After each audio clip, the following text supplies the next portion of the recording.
दोस्तों अभी हुआ लंच टाइम, ठीक है। लंच करके फिर मैं वही मेरे ग्रेडर चलाए ना, मान लो आप ग्रेडर चला रहे हैं तो ये जो उसका निप्पल होता है ना, वो निप्पल बंद हो जाता है। ये वाला दांता इस दांते के ऊपर बैठ गया ना तो गियर तोड़ देता है। तो नए नए ऑपरेटर कर रहे हैं, कहीं गलती हो रही है तो रेपुटेशन में फ़र्क पड़ जाता है। हाँ जी दोस्तों, नमस्ते, सलाम, सत श्री अकाल, की हालचाल। दोस्तों सबसे पहले तो सभी भाइयों का स्वागत है आपके अपने YouTube channel Sanju grader operator में। दोस्तों धूप बड़ी पड़ती है आंखों में, ये देखो आंखें ऐसी हो जाती हैं, तो मैं बिना चश्मे के ग्रेडर भी नहीं चलाता। तो कई बार बात करनी होती है इसलिए चश्मा मैं उतार देता हूँ। पर अभी मैं ना, आंखें मेरी खुल नहीं रही, तो यहाँ से ना पूरा सर दर्द करने लग जाता है यहाँ से, अगर शाम तक ऐसे चलाते रहे। तो पहले लगाते हैं हम चश्मा। तो दोस्तों आज का जो टॉपिक है ना, टॉपिक कुछ नहीं है, किसी भाई के कमेंट का जवाब देना मैंने। वो भाई का कमेंट था कि भाई वीडियो बनाई, ऐसे कुछ लिखा, वीडियो बनाई है, आप कमेंट भी देख सकते हैं। तो मैकेनिकल बारे में तो कुछ बताया, मेरे हिसाब से वो पूछ रहा है कि जो मशीन की जो मैकेनिकल हम काम करते हैं, जो कुछ भी करते हैं या सर्विस करते होंगे, उसके बारे में कुछ पूछ रहा होगा। तो सबसे पहली बात, सर्विस तो हम कभी खुद करते नहीं है, वो मैकेनिक करते हैं। क्योंकि हमें फ़ोन आ जाता है तो हम मशीन अपनी गराज में ले जाते हैं, वहाँ जाके सर्विस हो जाती है। तो बाकी जो ब्लेड चेंज करना कोई भी है वो उनका ही काम है, हमारा काम है सिर्फ मशीन चलाना, ठीक है। बाकी जो मेंटेनेंस है, मशीन की मेंटेनेंस कैसे रखनी है नए ऑपरेटरों के लिए, ठीक है, वो मैं आपको अभी इस वीडियो में बता दूंगा कि किस किस चीज़ का ध्यान रखना चाहिए नए ऑपरेटर को एक मशीन के बारे में। क्योंकि काम तो हम कर लेते हैं, मशीन तो चला लेते हैं, वो अलग बात है, वो हो गया ऑपरेटरी, ठीक है। हम ऑपरेटरी कैसे कर रहे हैं, कैसे मशीन चला रहे हैं, मेन चीज़ है मशीन का रख रखाव है। जो हम मान लो आप मैकेनिक ही नहीं कर रहे, कुछ नहीं कर रहे, फिर भी आपने ध्यान रखने वाली वो चीज़ें होती हैं मशीन में खास, उसके बारे में थोड़ी सी मैं आपको डिटेल में जानकारी देता हूँ जी दोस्तों। तो दोस्तों अभी वो लंच टाइम है, मैं अभी ग्रेडर के बाहर आ गया हूँ, हवा भी बहुत तेज़ चल रही है और ब्लेड के ऊपर मिट्टी पड़ी है, पूरी मेरी ना आंखों में पड़ रही है। वैसे तो मैंने चश्मा लगा रखा है, पर दोस्तों चलो मेंटेनेंस की बात करते हैं। सबसे पहली बात होती है ब्लेड का, जो नए बंदे हैं ना सबसे पहले ध्यान दें। क्योंकि कई बार हम ऐसे सर्फेस के ऊपर जहाँ रोड क्लीनिंग करने लग जाते हैं, लंबा एरिया होता है, तो हम ब्लेड का ध्यान नहीं देते, ठीक है। सबसे पहले जब भी हम ग्रेडर चलाएं ना, मान लो आप ग्रेडर चला रहे हैं तो ये फंडीशन का आपने ध्यान देना। फंडीशन नहीं आपकी घिसनी चाहिए बिल्कुल भी, ठीक है ना। ब्लेड घिस जाता है तो कम से कम भी इतना रह जाए, ठीक है, हल्का हल्का ब्लेड रह जाए, उसको चेंज करवा लो, ठीक है। अब ये मशीनें हैं, एक हाथ नहीं चलती, कभी कोई चला रहा है, कभी कोई चला रहा है, कभी कोई चला रहा है, ठीक है। ये नहीं है कि दूसरे ऑपरेटर से नहीं देखते, कई बार हो जाती है लापरवाही। तो मशीन का ना जो फंडीशन, इसका भी हल्का हल्का घिसा हुआ है, ठीक है। यहाँ से नया ग्रेडर है, इसका फंडीशन घिसने का मतलब नहीं है। ये देखो शेप आ गई है ना ब्लेड की, जैसे ये धार है ऐसी इसकी धार बन गई है। इसका कारण क्या है, पूरे टाइम पे हमने देख के चलाया नहीं है ब्लेड, ठीक है। अब इसकी इसलिए धार बन रही है। अगर मान लो हल्का हल्का 1-2 साल में, 3 साल में जो ऊपर पहुंच जाएगा, अगर हम इसका ध्यान ना दें, ठीक है। अगर आप एक हाथ मशीन चला रहे हो, इसका ब्लेड की फंडीशन का सबसे ज़्यादा ध्यान देना जरूरी है। क्योंकि ये ब्लेड की एक ओरिजिनलिटी होती है, ख़त्म हो जाती है, ठीक है। ये जितना भी हिस्सा ना ओरिजिनलिटी चीज़ है। कई बार ऑपरेटर ऐसे भी देखे यहाँ तक घुसा देते हैं, यहाँ तक बिल्कुल सुराख निकल जाते हैं, बोल्ट निकल जाते हैं, ब्लेड भी टूट टाट के निकल जाता है। तो यहाँ से आप देख सकते हैं ये साइड थोड़ी ज़्यादा घिसी हुई है, ये साइड सही है। सेंटर में ये देखो, क्योंकि सेंटर से ब्लेड की ज़्यादा घुसाई होती है, तो यहाँ से भी ये थोड़ा सरफेस इसका घिसा हुआ, ठीक है। क्योंकि ये मशीन है 13 नंबर, तो मैंने पहले कभी नहीं चलाई। किसी ये मैं ये नहीं बोलता किसी मशीन में होता नहीं, होता है धीरे धीरे, क्योंकि मिट्टी के साथ लगता रहता है। फिर भी अगर आपके ग्रेडर में ये टिल वाला ऑप्शन है ना, ठीक है, कटर पिलर को छोड़ के बाकी मशीनों में तकरीबन आता ब्लेड टिल करने का, जैसे आगे ऐसे कर लेते हैं ना, वो जैक लगा सेंटर में, ये वाला जैक, ठीक है, इसके कारण ब्लेड टिल हो जाता है। तो अगर जैसे जैसे ब्लेड घिस रहा है ना, इसको आगे करते रहो, क्योंकि फिर फंडीशन के ऊपर प्रभाव नहीं पड़ेगा। तो दोस्तों दूसरी बात होती है ग्रीस, सबसे बड़ी बात, ठीक है। ग्रीस की कभी लापरवाही नहीं करनी चाहिए। सबसे ज़्यादा एक ये पिन हो गई, ठीक है, बाकी ये जितनी भी किंग पिन हैं ये, ठीक है। ग्रीस चाहे हफ्ते में आप एक बार करो, पर पूरी भर के करो, ठीक है। कोई भी पिन सूखी नहीं रहनी चाहिए। मान लो कई बार पिन में ग्रीस नहीं जाती, जो उसका निप्पल होता है ना, वो निप्पल बंद हो जाता है, सूख जाती है उसके अंदर ग्रीस, जो गोली है उसकी बैठती नहीं है, तो उसके कारण फिर ना ग्रीस नहीं जाती है। उसको चेंज करो या खोल के भरो, कैसे भरो, ग्रीस की कभी लापरवाही नहीं होनी चाहिए। अगर एक बार ग्रीस ख़त्म होगी ना, सूख गए, तो बुश कटने शुरू हो जाते हैं। तो सबसे ये भी मेंटेनेंस का एक मेन भाग होता है। बाकी ये सेंटर पिन है, जो मेन पिन होती है इसकी फ्रंट एक्सल की, ठीक है, इसकी एक पिन इधर लगी होती है, एक अंदर की तरफ है। बाकी दूसरे ग्रेडों में अलग अलग पिनें भी होती हैं, डबल पिन भी होती है। तो इसको ग्रीस पूरे टाइम पे भरते रहो।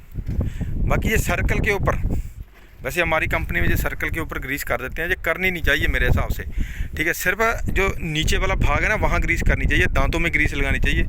अब यहाँ आते हैं लड़के अपने आप कर देते हैं, क्या करना, ठीक है। बाकी ये जैक है, इन्हें भी ज़्यादा ग्रीस की ज़रूरत नहीं है, इसमें भी ज़्यादा ग्रीस की ज़रूरत नहीं है। हफ्ते में एक बार ग्रीस करो, पर ये कंपनी वाला काम है, हमारे हाथ में कुछ नहीं है, क्योंकि नौसिखिया लड़के होते हैं, उनको मालूम नहीं है तो ग्रीस भर देते हैं, उनको पता नहीं है। फिर थोड़ी सी ग्रीस निकली, उसके बाद गन उसी टाइम बंद कर दो।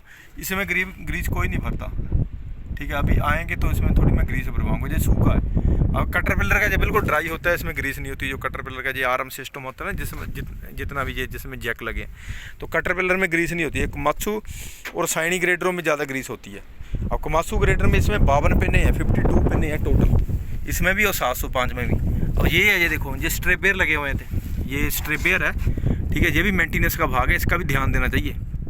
अगर मान लो इसमें ज़्यादा प्ले हो गई, ठीक है, प्ले होने के कारण क्या होता है, ये दांता ना, ये दांता, ये दांता है और ये दांता है। अगर मान लो ज़्यादा प्ले होगी, ये दांता इस दांते के ऊपर अगर बैठ गया ना आगे, एक तो ये खांचा बना हुआ अंदर, अगर इसके अंदर चला गया फिर तो दिक्कत नहीं है। ये दांता, अगर ये वाला दांता इस दांते के ऊपर बैठ गया ना, तो गियर तोड़ देता है, ठीक है। आपने देखा होगा शावर टूट गई, कुछ हो गया, तो उसका कारण यही है, प्ले पड़ने की वजह से जो सर्कल इसके ऊपर बैठ जाता है, तो नुकसान हो जाता है। मोटा गियर का जो स्विंग मोटर वाली गियर है ना, शावट है, ये टूट जाती है। बाकी ये जो स्ट्रेपेयर है, इनकी एडजस्टमेंट हो जाती है। हम तो यहाँ कर नहीं सकते, क्यों, कंपनी का काम है। अगर आप प्राइवेट किसी मालिक का ग्रेडर चला रहे हो ना, तो इसकी एडजस्टमेंट ज़रूरी है। एडजस्टमेंट कैसे करनी है, क्योंकि अगर आप मान लो यहाँ पे प्ले आ रही है, यहाँ पे प्ले आ रही है, इसमें प्ले आ रही है, ठीक है, इसका वैसे काम हो रखा है इस ग्रेडर का। अगर इसमें प्ले आ रही है तो आप मान लो यहाँ से पकड़ोगे, पूरे इसको टाइट कर दोगे यहाँ पर, तो सर्कल की ना अलाइनमेंट आउट हो जाती है। कहीं सर्कल टाइट चलेगा, कहीं सर्कल लूज चलेगा। तो कभी भी अलाइनमेंट करनी है ना इसकी, तो हमने बराबर चूड़ी टाइट करनी है। ये यहाँ से चेकनट कर रखा है, इसको चेकनट खोल के इस बोल्ट को टाइट करना। अगर मान लो एक बार पाना ऊपर घुमाना, सभी का बराबर गिनती कर करके, जितने भी बुश लगे ना स्ट्रेपर वाले, तो सभी का बराबर कर करके आपने टाइट करना है, ठीक है। बाकी ये देखो कॉस्ट कटिंग, ये कोमात्सू वाले क्या करते हैं, यहाँ भी एक बुश लग सकता है। ये देखो बोल्ट रखे हुए हैं, होल रखे हुए हैं, बकायदा चूड़ी है इसमें, ठीक है। कॉस्ट कटिंग का रखिए, यहाँ भी एक स्ट्रेपेयर लग सकता है, ठीक है। ये पूरी कॉस्ट कटिंग है, साफ दिखाई दे रही है। ये देखो, जैसे ये जगह बन रखी है, जैसे वो जगह बन रखी है स्ट्रेपेयर की, वैसे ये भी है एक जगह, ठीक है। इधर भी होल है, ये देखो इधर भी होल है, ठीक है। यहाँ अगर एक यहाँ स्ट्रेपेयर बुश लग जाए ना सर्कल के, तो सर्कल के ऊपर ज़्यादा लोड नहीं पड़ेगा। ये सिर्फ कॉस्ट कटिंग कर रही है कंपनी। जो पुराने वाला हमने कोमात्सू चलाया ना 511 इंडिया में, उसमें यहाँ सर्कल में बुश है। अगर कोई भाई चला रहा होगा ना, तो मुझे देख के बताना भी इसमें है कमेंट में, ठीक है। यहाँ बुश होता है, स्ट्रेपेयर लगे होते हैं यहाँ पर, हमने चलाया है ग्रेडर। बाकी दोस्तों ये आर्टिकुलेशन वाले जैक है, इनमें भी ग्रीस बहुत ज़रूरी है। वैसे इनका यूज इतना होता नहीं है, पर इनमें ग्रीस ज़रूरी है। हफ्ते में एक बार ज़रूर करो, ठीक है ना। जितनी भी पिने कोमात्सू ग्रेडर में उतनी भी। बाकी दोस्तों ये जॉइंट होता है ग्रेडर का, ठीक है, सभी भाइयों को मालूम है, क्योंकि ये यहाँ से पिने निकल गए, पीछे वाला इंजन वाला भाग अलग हो जाएगा, ये कैबिन और बूम वाला भाग अलग हो जाएगा। इसमें भी पिने लगी हुई हैं, ठीक है। इसमें ग्रीस टाइम टू टाइम करते रहो, वही हफ्ते में एक बार या 2 बार करते रहो, क्योंकि ये मेन चीज़ है, मेन पिन है। ये ग्रेडर का मेन बुश होते हैं ये, ठीक है। इसी के ऊपर पूरा जॉइंट रखा हुआ है। ये जैक तो सिर्फ इसको ना एडजस्ट करने के लिए है, ठीक है। जैक को ने इसको रोका नहीं है, रोका सिर्फ वो 2 पिनों ने है। ये पिन है, एक ये पिन है नीचे लगी हुई है, ठीक है। इसमें भी टाइम टू टाइम ग्रीस भरते रहो। दोस्तों ये जो अभी मैं वीडियो बना रहा हूँ ना, ये सिर्फ नए ऑपरेटरों के हिसाब से बना रहा हूँ, क्योंकि कई बार हम क्या करते हैं, अगर नए हम कहीं मशीन के ऊपर जाके थोड़ी लापरवाही करें या गलती करें ना, तो क्योंकि नए जब हम कहीं काम में चांस मारते हैं ना, तो हमारा फ़र्ज़ बनता है थोड़ी ईमानदारी ज़्यादा करें, 100% दें हम।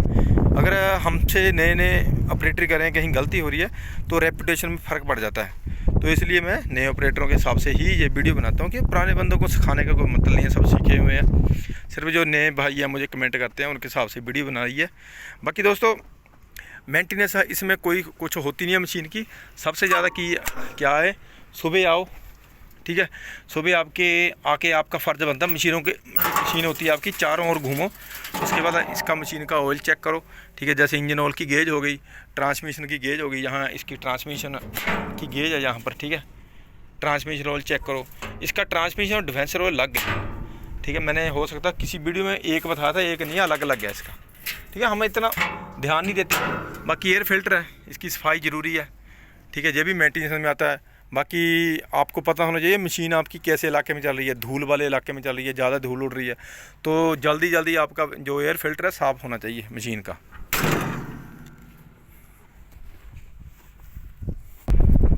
बाकी दोस्तों कूलेंट है, ये कूलेंट वाला बक्सा लगा हुआ है, इसको भी चेक करते रहो। चाहे नई मशीन है, बिल्कुल नहीं है, तो इसको एक बार देखो ज़रूर कि लेवल पूरा है। हो सकता है कहीं लीकेज हो जाए, कुछ हो जाए। ठीक है, बाद में बहुत ज़्यादा नुकसान हो जाता है। ये दोस्तों डिफेंसर वाला इसका सिस्टम है, इसी में गेज लगी हुई है, यहाँ से ये ऑयल फिल होता है यहाँ का डिफेंसर का। ठीक है ना, ये ज़रूरी चीज़ें होती है।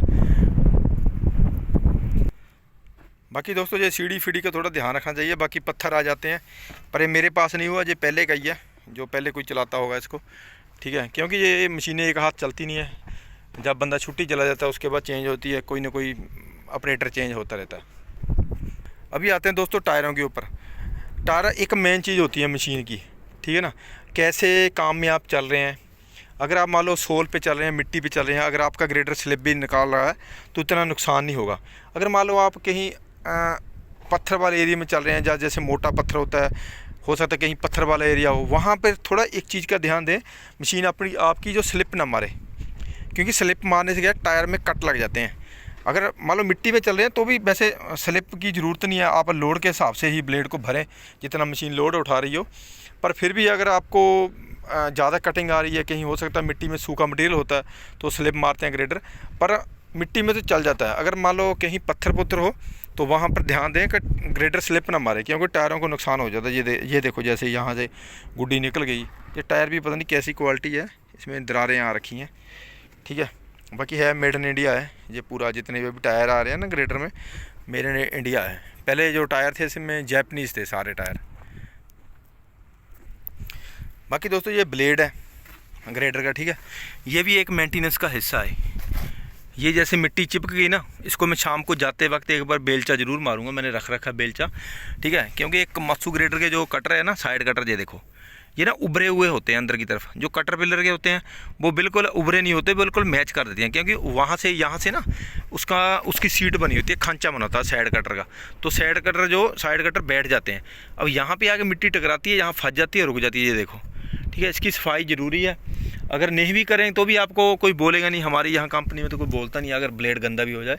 पर ब्लेड मारने का मतलब फिर मज़ा नहीं आता। ये देखो पहले इसमें ना रस्ट लगा हुआ था, जंग लगा हुआ था। ये देखो, हो सकता है आपको मोबाइल के कैमरे में दिखाई दे रहा होगा, इसमें खड्डे से पड़े थे पहले। ये देखो अभी भी दिखाई दे रहे हैं। ये मैंने साफ़ किया है, पीछे बारिश हुई थी, बारिश में पहले मैंने गिल्ली मिट्टी में पूरा एंगल बना के ग्रेडर चलाया था, तो ये ब्लेड साफ़ हो गया था। ये थोड़ा थोड़ा है तो इसको मैं साफ़ कर देता हूँ जाते वक्त। मैं डेली शाम को 10 मिनट पहले उतर के पूरा बेलचा मार के इसको साफ़ कर देता हूँ, क्योंकि सुबह तक भी इसको जंग लग जाएगा नीचे। ये ज़रूरी है। इंडिया में मैंने देखा बहुत मशीनों में ये चीज़ हो जाती है, ब्लेड में जंग लग जाता है। फिर जो आपका मटेरियल है ना वो ऐसा रोटेट नहीं करेगा। ठीक है, वो जिस साइड से आप मैच करके चल रहे हैं ना उस साइड भागेगा सारा मटेरियल। ग्रेडर का मेन तो ग्रेडर में ये मेन चीज़ ब्लेड होती है। जितना आपका ये ब्लेड चमक मारेगा ना, जितना सरफेस इसका सही रहेगा, स्मूथ रहेगा, उतना ही आपका मटेरियल सही चलेगा, मशीन लोड कम मानेगी। अगर इसके ऊपर जंग लग गया, मिट्टी लग गई, तो आपका जो मटेरियल रोटेट नहीं करेगा, मशीन उतना लोड नहीं उठाएगी जितना उसको एक्चुअल में उठाना चाहिए। बाकी दोस्तों एक और चीज़, जैसे हम ब्लेड का कोना लगा के कई कोई गाड़ी को या हाईवा को डंपर को धक्का लगाने लग जाते हैं ना, ये गलत है। हमने भी लगाए हैं धक्के उस टाइम में ना समझी में, पर ये धक्का नहीं लगाना चाहिए। ठीक है, ब्लेड का नुकसान होता है, सर्कल का नुकसान होता है, प्ले बढ़ जाती है, बुश भी टूट जाते हैं, तो ज़्यादा नुकसान भी हो सकता है। अगर धक्का लगाना ना ग्रेडर से, टोचन लगा के ज़रूर लगा दो। काउंटरवेट भी लगा सकते हैं अगर आपकी मशीन पुरानी है, कोई मतलब नहीं है। पर ब्लेड से कभी ब्लेड निकाल के धक्का ना लगाओ भरी हुई गाड़ी को कम से कम। ऑपरेटरी का मतलब दोस्तों ये नहीं है कि हम मशीन चला रहे हैं, बेड बना रहे हैं हम ऑपरेटर बन के। तो ऑपरेटरी का मतलब यही है, जो इतनी बड़ी मशीन लेके आप घूम रहे हैं ना, उसकी थोड़ा आपको मेंटेनेंस के बारे में मालूम होना चाहिए। ये नहीं आप मेंटेनेंस खुद करो। ठीक है, क्योंकि जो कमियां एक ऑपरेटर किसी ऑपरेटर या ड्राइवर या गाड़ी हो या मशीन हो, कुछ भी हो, जो कमियां एक ऑपरेटर मशीन में अपनी बता सकता है ना, वो मैकेनिक नहीं बता सकता। क्योंकि हम इसको चला रहे हैं डेली, तो हमें मालूम होना चाहिए कि हमारी मशीन में क्या प्रॉब्लम है, क्या दिक्कत है। तो इसलिए अगर आप हर काम ध्यान से करेंगे ना, मतलब आपके कान भी खुले होने चाहिए। कई बार हम म्यूजिक लगाते हैं, साउंड कर लेते हैं, या हेडफोन लगाते हैं, कई बार हमें ये तो मशीन नहीं है, जब पुरानी मशीन है, कई बार साउंड का नहीं पता चलता कौन सी आवाज़ कब आई, ठीक है। इसलिए ये छोटी छोटी चीज़ें होती हैं एक ऑपरेटर की ध्यान देने वाली, ठीक है। इतनी बड़ी मशीन है तो आपके हवाले कर रखी है, तो जिम्मेदारी हमारी पूरी बनती है, ठीक है। बाकी ये आप देख सकते हैं, ये बिल्कुल ओके है, कोई निशान नहीं है। ये पी है, ये पी की लाइट है, ये इको मोड है, इको मोड की यहाँ शाइनिंग आ रही है। बाकी दोस्तों यही था आज का। अगर किसी भाई को ये वीडियो अच्छी लगी हो तो कमेंट करके बताना, कुछ जानकारी में गड़बड़ हुई हो तो भी बताना। बाकी दोस्तों मिलेंगे फिर नेक्स्ट कंटेंट में, नेक्स्ट ब्लॉग में। तब तक के लिए जय हिंद। जाते हुए चैनल को सब्सक्राइब कर लेना। बाकी मिलते रहेंगे दोस्तों ऐसे नए नए कंटेंट लेकर। Okay bye.